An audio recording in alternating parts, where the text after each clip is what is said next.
Good morning everybody and welcome back to another custom set video where today we're taking a look as promised at Z092 with 155 pieces. This is the addition to last week's Thrill Coaster Roller Ride, which I recommend checking out, but this set does stand on its own. This is the Molderach's Nest, based of course off the boss from Skyward Sword, and with 155 pieces for ages 8 and up and retailing for £12.99 Great British pounds. This set contains one minifigure and one brickbuilt character and is at the very cheapest end of the spectrum. If you didn't catch it, this set is supposed to be in connection with the Thrill Coaster Roller Ride that we made last week, and I said that there was a part of that set that I had desperately wanted to include, however the budget restrictions made me refrain from doing so. So in the timeline canon, this set releases significantly later into its life, perhaps a year later, because the designer had the model on the shelf and they decided they could release it as a small standalone project. And of course it does connect really well with Z063, but also adds another iconic enemy at a cheap price point to play with, as you're going to see. So we will be combining that with all of the other Skyward Sword sets today and taking a look back at which game has the most custom sets as we go through as well. So I wanted to prove to you guys that it is fairly well balanced outside of Breath of the Wild and Tears of the Kingdom. But enough rambling, let's quickly read this description and get on into what this set has to offer. Build the fearsome scorpion of the Lanayru Desert in the latest LEGO Legend of Zelda set, where you face off against the boss. Avoid the grabbing pincers and flexible tail as Molderach fights back, supported by a horde of fierce Araka. Combine with Z063 to add this fierce foe to the end of the minecart track and recreate the full Lanayru Sand Sea saga, which is definitely a little bit of hyperbole there. But if I open up our box, I'm not going to do a bag breakdown today because there are no numbered bags because this build is so small, just the one bag with the one instruction manual, building up our good friend Molderach here. And yeah, I really like how this turned out. This was largely possible, I don't know, just in general this is very possible due to what parts are available, but the key part that I think made this model really special was actually this Ninjago dragon jaw, or dragon chin, I don't really know which one it is, that curves up at the end. And unfortunately that part does not exist in Studio, so I've sort of bashed it together using Studio Parts Designer here. But what it means is we have this really nice curve to the front, which is angled down on hinges, but then also sort of partially covers up the eye and recreates a sort of reinforcing that is around the weak spot. Obviously Molderach here also features 3 eye prints, because there's 3 of them, it is indeed a print, hidden between the 2 claws and the central eye, and the ones in the hands are removable so that you can easily sort of declaw Molderach and act like it is in game where it gets destroyed as well. But the model also has a couple of other features as well, namely in the range of posability. The main 3 pincers are done on various different hinge sections which are identically built. There are 2 before the sort of major claw pieces here, and that allows you to have sort of a large range of articulation with like snapping features. And of course I couldn't not have the claws be able to grab people, so here you can see Link has been subjected to being clawed in between its fearsome grip. And I'm using the CCBS, or no, they're not CCBS anyway, it's the System Character Builder System shell piece, which is often used for armors and that we most recently used on the Echoes of Wisdom Ganon for his big shoulder pauldrons. And I'm loving this piece. I think it's got a nice curve to it. So I'm really pleased with its versatility. And I've used it here because I think it captures the shape. Yeah, it's a little smooth, not quite knobbly enough, but I do like that they're one giant piece that can grab onto a figure, and they also really easily connect into the system claw system. And also it allows me to have the eye in the middle here as well. So a compromise on texture for an amazing play feature, which I'm really, really pleased with. You'll notice across the model that while it's largely black, there's a little bit of dark bluish grey for parts that can't be recolored, but I've also tried to include some nougat in, not medium nougat, which is the normal color, but nougat, the skin tone version, which is a newer color, doesn't have too many parts available in it, but it has this really nice fleshy earthy tone, which is actually something we see all over Molderach between the different armor pieces. So you can notice that between the eyes, like around them here, where you can knock this dish off because it's on a jumper, so you can actually stab the eye. You could of course remove the pincers as well if you were fully trying to decapitate Molderach, and then this isn't true for the center one as well, but there are some more nougat highlightings that go along the back. Around the side I've actually used some superhero poser pieces to angle these 2 teeth elements to recreate the sort of armor plating that goes around the eye here to make it difficult to stab. And as you move around the back, we're also using some new Ninjago shell elements, not the ones with the points on them, but just the ones with ridges in black to recreate the sort of layered armored carapace that you'd find on a scorpion. Now, time to address the biggest controversy with this model, which will be the lack of legs. It was a deliberate choice. No, I did not forget, not like with the Imprisoned's tail, where I just completely forgot the Imprisoned does indeed have a tail sometimes, and that I still stand by because it's not important, but the lack of legs here, and that is so that this creature is easy to grab. I was looking at different ways to do it, and the legs just kept getting in the way, or would make it more difficult to grab, or they'd fall off, or they would bend underneath, which would get in the way of the other features. So in the end, I chose to remove them in favor of having this little pair of wheels underneath, which is a little silly, but you'll notice that Molderach's front, it has got a boat stud and is actually higher lifted. So Molderach is always slightly angled backwards, meaning the head is like higher, which I don't know, I'm mixed on, because I like the idea of having this more dynamic pose to it all the time, and then also these wheels to help it move easily across the surface, which again was the reason I got rid of the legs, because the legs kept folding underneath and getting in the way, lifting the wheels off the ground, or just getting like ripped off and to fall, and again grabbing position. But it also does mean that the eyes are also slightly more visible from most angles, which is good for display but bad for accuracy, because of course it's very low to the ground. But I couldn't pass up the opportunity to include the wheels and the boat stud here. It felt perfect, and I really like that as well. So beyond of course being able to move the pincers like side to side and all over the place, we have the tail, which is articulated not on ball joints but on click hinges. I went back to a slightly older one just to allow for a bit more rigidity with the posing, and on the very end you have the BBE body in black here to represent sort of the sack of poison, which is with the tail. And having this on click hinges means that the tail can't actually swoosh side to side, but it would have required having a huge ball joint in there, which would have sort of blown things out and probably also resulted in a tail that wasn't super posable side to side. So in the end, I've gone for the up and down, and this will have some forward reach, meaning you could probably stab anyone that's fairly close, or say anyone that's on the back, as well as sort of slam it down behind the model as well. So there is a little bit of articulation there, but it is largely limited, which is, I suppose, a shame. Included in this set, and something I've not mentioned, is also 3 of these scorpion pieces. This was something we saw last week in Z063, the Thrill Coaster ride, which featured 2 Araka. This one features the scorpion piece 3 times to represent another 3 Araka. The idea being that you would get a horde of them across the 2 sets to, well, just further expand your Araka army. And not that they're really something you'd want to army build, but they do come in hordes. So I like the idea of you being able to put them around this model.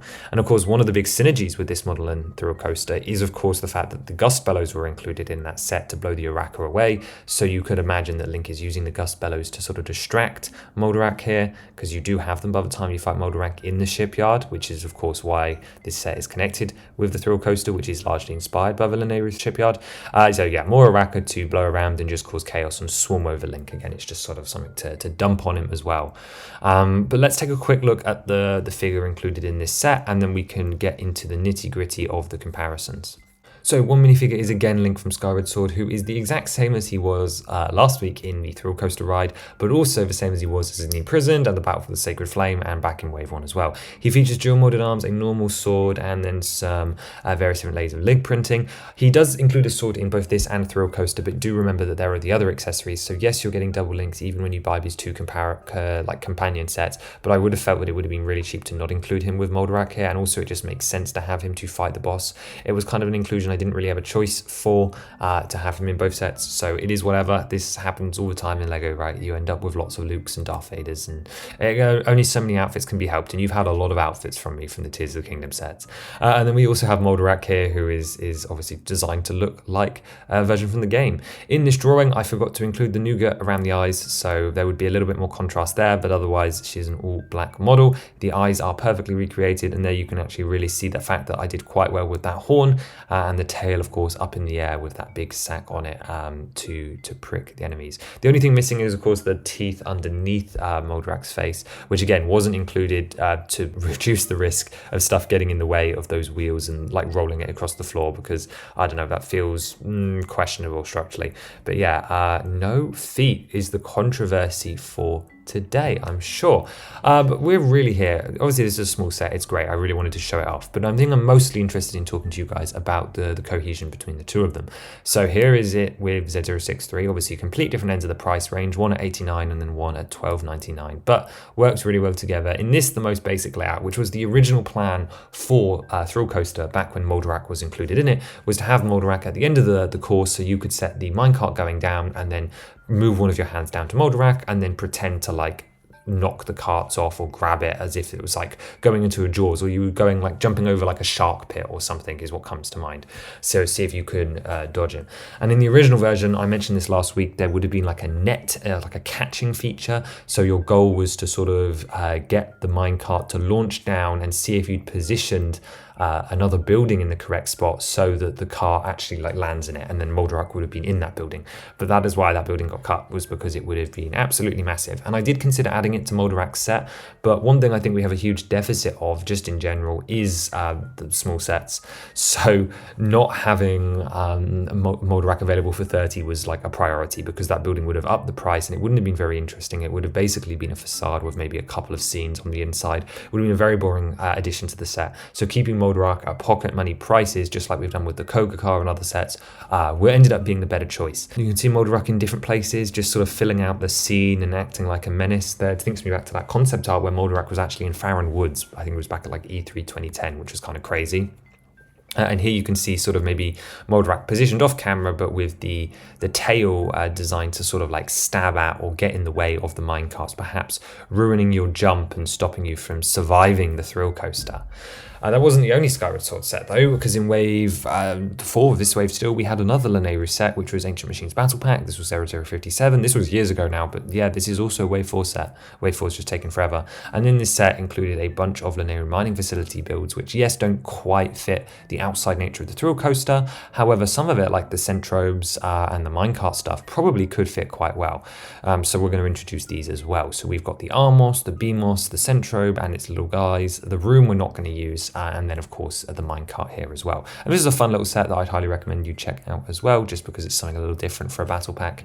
And yeah, if we actually put all three of these and all the figures in a scene, you end up with something that's nice and cohesive and very Skyward Swordy. So this is one thing I always love is I'm definitely not the best builder, but when I do models, because I have a consistent style, like a bad style, but a consistent style, they actually do create sort of like a whole scene, which I'm a big fan of, and I think looks really, really great. So very pleased with that as they come all together.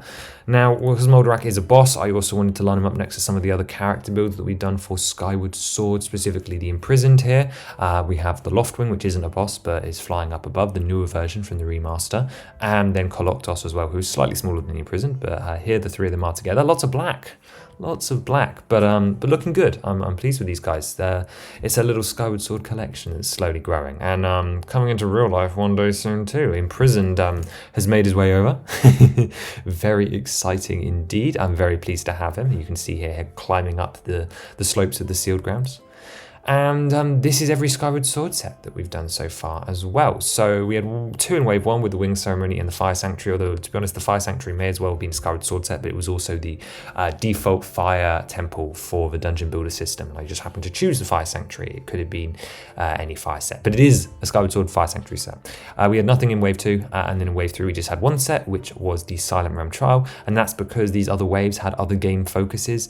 Wave 3 was largely Ocarina and Majora's. I know there were sets from like lots of different waves in them, but like that was sort of the sort of focus. Wave 1 was general, it was split. Wave 2 was Breath of the Wild and Age of Calamity, mostly Breath of the Wild though, like Malice stuff, but also a bit of Twilight Princess, quite a lot of Twilight Princess in Wave 2. And then Wave 4 has been really heavy on Skyward Sword with 5 sets of the 13, with Imprisoned Seal Break, the Dungeon set was also Battle of Sacred Flame, Thrill Coaster Roller Ride, and then Ancient Machines Battle Pack. Now Molderach's Nest specifically isn't a Wave 4 set, this is important to consider. It is a set that was released later on that happens to tie into Wave 4, but it was never on the Wave 4 plan, it wasn't on the EX plan, it was something I added later because we had the resources for it and I didn't want to waste it. So it's the exact same level of canon, I still believe in it, but it's just like Take Back the Sea, which is also in the Wave 4 box art, but doesn't come out with Wave 4, isn't part of the Wave 4, it's like a retail exclusive or like a later release. Occasionally random Star Wars sets release in September, despite the rest of the sets launching in August, June and May.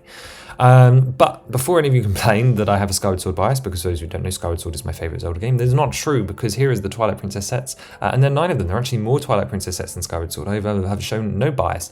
I am accidentally leaking a new set here, but yeah, 2 sets for Wave 1s, 3 sets for Wave 2, and then 3 sets in wave 1 even, 3 sets in wave 2, and then none in wave 3, just like how Skyward Sword had none in wave 2, and then 1.5 in wave 2 slash filler wave. So yeah, Twilight Princess actually has more, and here's the graph for you if you're wondering. Out of the 100 sets, 48 of them from Era of the Wild, that's Tears and Breath of the Wild combined together, not including Age of Calamity, it's non-canon. Ocarina is the next, understandably, with 13 being the most nostalgia-baited of the original games. Twilight Princess in 3rd place with 9 sets, Skyward Sword in 4th place with 8 sets. Again, makes sense, they're the big other 3D entries. Hero of the Sea, so that includes Wind Waker, Phantom Hourglass, and Spirit Tracks, is at 5, but this will level out. I realise we're a little low here, but remember we're only on wave 4 out of 9 in theory, and obviously Tears of the Kingdom had its entire wave, and Skyward Sword and Twilight Princess are going to have less going forward, so both Hero of the Sea and MM should come up a bit, drawing them fairly level with the other big 3D titles, meaning that they all, apart from the Heroes of the Wild, which we all know are the most popular by stuff sales, so should have the most representation. I'm hoping that all of the 3D games will be on a very similar playing field by the end, but right now as it stands, Hero of the Sea is on 5, Majora's Mask is on 3, Echoes of Wisdom is on 3, Zelda 1 has 2, which is the 8-bit set and the 8-bit promo.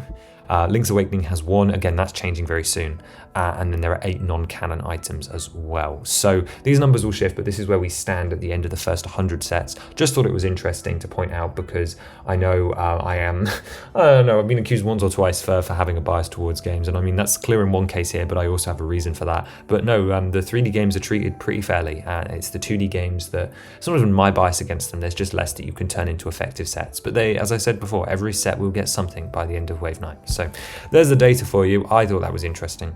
And then to wrap it up, here is all the Skyward Sword figures that we've drawn. So this is for all sets from waves, sets at numbers 1 through to 100, because I think this is our last Skyward Sword set in the first 100, and I'm sure we've already passed like the last Ocarina set and so on, so this is a moot point to do for every game. But I thought it was relevant. I wanted to show off Molderach, and we could take a look at the full figure lineup. Lots of flying characters. It's one of the games where we have our full triangle, because we've got Link, Zelda, Demise, Girahim, and then Fi as well, who are companion. We've got Groose. We've got some of the enemies. The original like Skyward Sword Bokoblin isn't made because we would just use the Breath of the Wild version. It's only the specialized one, like the Technoblins and the zombie ones, both from wave 4 here, which would have specialist molds and actually be represented accurately. And I've drawn Skyward Sword Link like 3 different times, so that's something. And then yeah, weirdly enough, we have Scrapper and the captain here, Scrapper and Skipper, but we also have Skirvo and Dreadfuse. Dreadfuse, of course, was not supposed to happen. He came in the fan choice CMF. So yeah, just a nice range of Skyward Sword stuff and some big creatures as well. So yeah, I thought I'd share this image as well.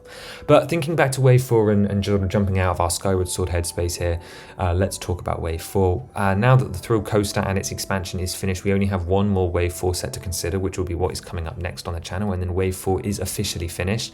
And if we think about that gap in there, we've added Molderach down here to the bottom, leaving us with 7 sets total before we hit the first 100. And I will say that 4 of those are coming in pairs, so it's actually only 1, 2, 3, 4, 5 more videos before we get to the 100 set recap and all of the stuff that we're going to do once we have 100 models, and that will hopefully make it very easy for people to jump in and see and catch up on everything. So I have some fun stuff planned for that, and we will hit that by this summer. Next up is definitely the last wave 4 set, which I don't think anyone specifically guessed yet, but I don't know, it's been a long time coming, so maybe some people have, or maybe you've seen it in the background of videos. I haven't been hiding them as well. And then shortly after that, we will do a wave 4 recap just to cover the wave 4 sets in general, because we haven't done that yet, because wave 4 has been going since 2023, which is insane. Actually earlier, 2022. It's crazy. It should never have happened, but here we are. We'll do a wave 4 recap, and then of course there will be the 100 set recaps when we hit them in the summer. But do let me know your thoughts on the Molderach set today, a little bit controversial in places I'm sure, and what you think of how it compares and contrasts with the rest of the Skyward Sword set, specifically of course Thrill Coaster. And I hope you all have a wonderful rest of your day, and I will see you guys again very soon with another video, and then in a couple of weeks time the next wave 4 custom set. Have a wonderful rest of your day. Bye bye.